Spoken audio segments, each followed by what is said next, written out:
Par le biais de cette courte vidéo, je souhaitais exprimer mon sentiment sur ce mouvement citoyen que nous vivons tous depuis le 17 novembre 2018. Je travaille depuis mes 18 ans, sans relâche et motivé. Mes différents emplois ne m'ont jamais ennuyé. Bien au contraire, je n'ai jamais compté mes heures. On pouvait toujours compter sur moi. Pour moi, il faut travailler pour gagner sa vie, en phase avec le « travailler plus pour gagner plus », qui disait un ancien président. Quand j'allumais ma télévision et que je voyais ces gens manifester contre la loi travail, par exemple, je me disais que les gens n'avaient qu'à travailler et que se plaindre n'arrangerait pas leur situation. Mais ce qui m'ennuyait le plus dans tout ça, c'est que mes impôts augmentaient, année après année, juste parce que certaines personnes ne bougeaient pas leurs petits doigts pour trouver du travail. En plus de ces feignants, comme ils disent, il y a aussi le problème écologique de notre pauvre planète que certaines personnes ne respectent pas, ou ne respectent plus. Enfin, je me disais que tout augmente pour payer les assistés. En fait, pendant que vous regardez attentivement cette vidéo, et si c'est le cas, je vous en remercie, tout continue d'augmenter. Et pire, rien ne va plus pour notre planète. Les guerres, le manque d'eau et de nourriture dans de nombreux pays, l'instabilité du climat, jusqu'à la déforestation à l'échelle mondiale. Bref, nous pourrions passer des heures à constater les différentes choses qui ne vont plus. Alors, est-ce pour ces raisons que tout va mal? Est-ce pour ces raisons que le climat social est fracturé?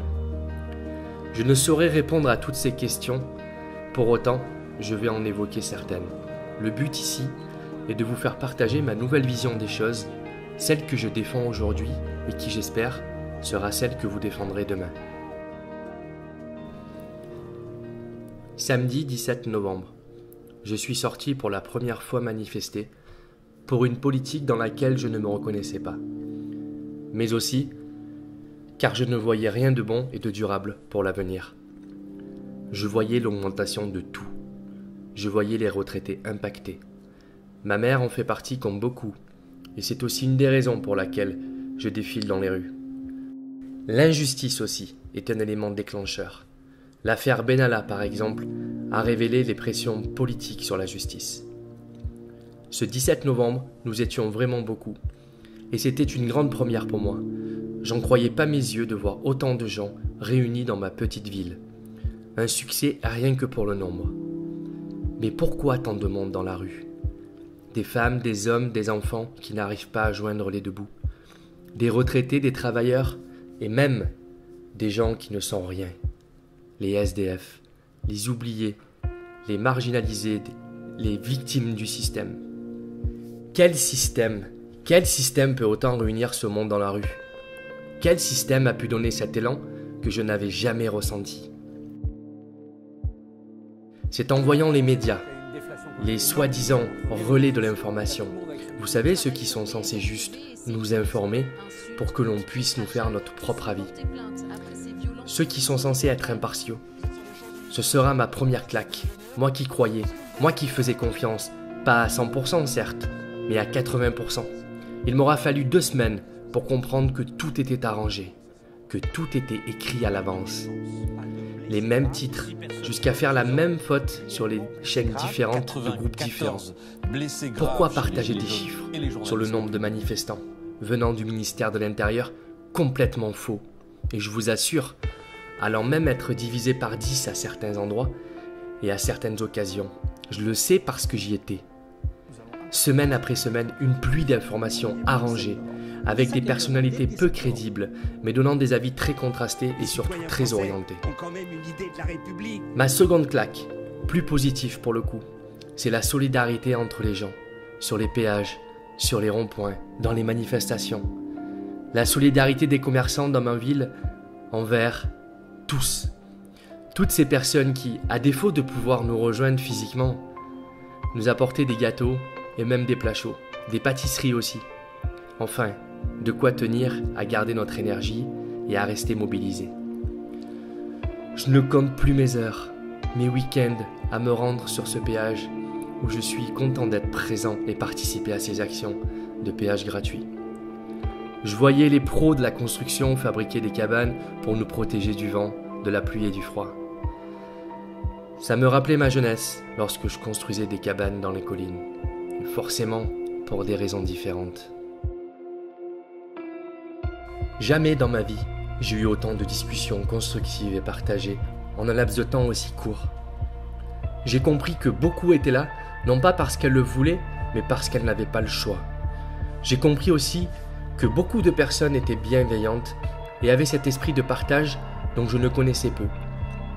Je connaissais peu car, au fur et à mesure du temps qui passait, je m'apercevais que l'on m'avait conditionné à ne pas voir cela. Que l'on m'avait conditionné à rester dans ma bulle. Mais la bulle dont je suis fier d'être sorti aujourd'hui. Car je vous avoue une chose, si j'avais pas fait ce premier pas le 17 novembre 2018, je serais en train de critiquer les gilets jaunes tels qu'ils sont présentés dans les médias. Je serais passé à côté sans rien comprendre sur le fond et en m'arrêtant sur la forme. Chaque individu, dès sa naissance, ne part pas sur la même égalité.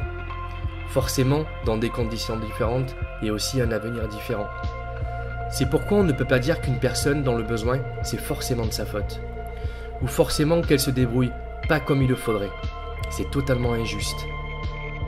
Et pourtant, c'est ce que je vois et ce dont j'ai appris, non pas par l'éducation de mes parents, et je les en remercie, mais celle que j'ai vécue dans mes différents travails ou celle que j'ai écoutée dans les différents médias.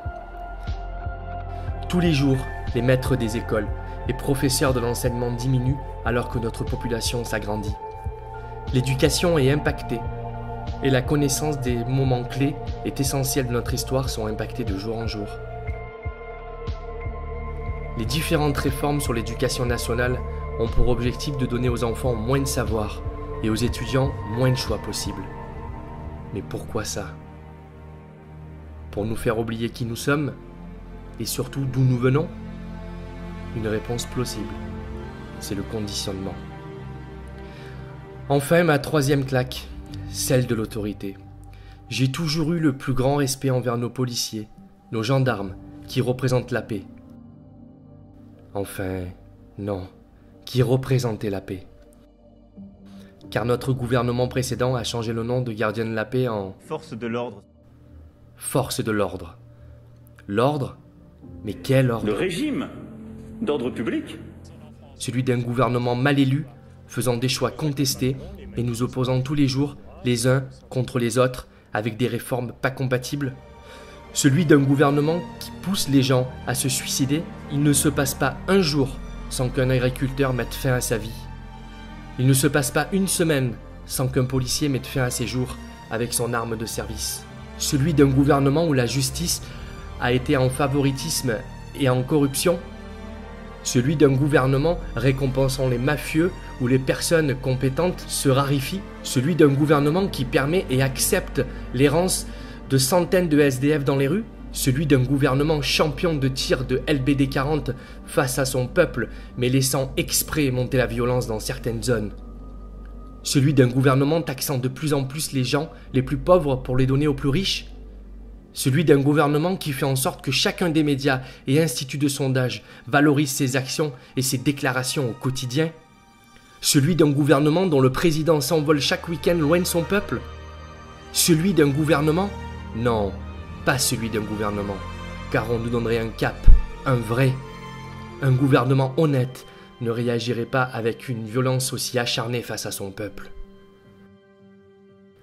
J'appuie sur le mot violence, qui pour moi a toujours été l'inverse du mot police. Je dis bien été, car tout est mis en œuvre pour blesser, voire tuer, si nécessaire.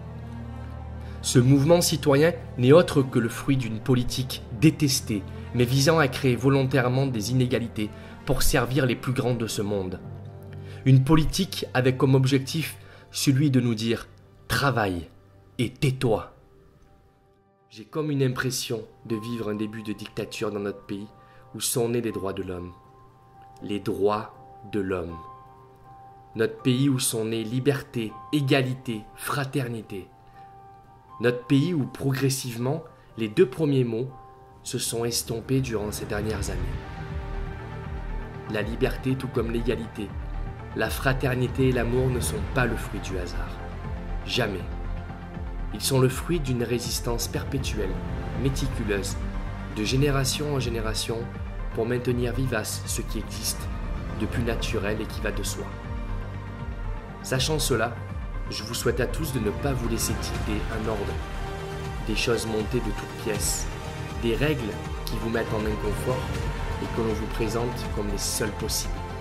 Je vous souhaite d'œuvrer, puisqu'il faut le faire, jusqu'à atteindre ce sentiment naturel de liberté et cet idéal indispensable du bien vivre ensemble, jusqu'à considérer que le bonheur n'est point un luxe, mais un état naturel.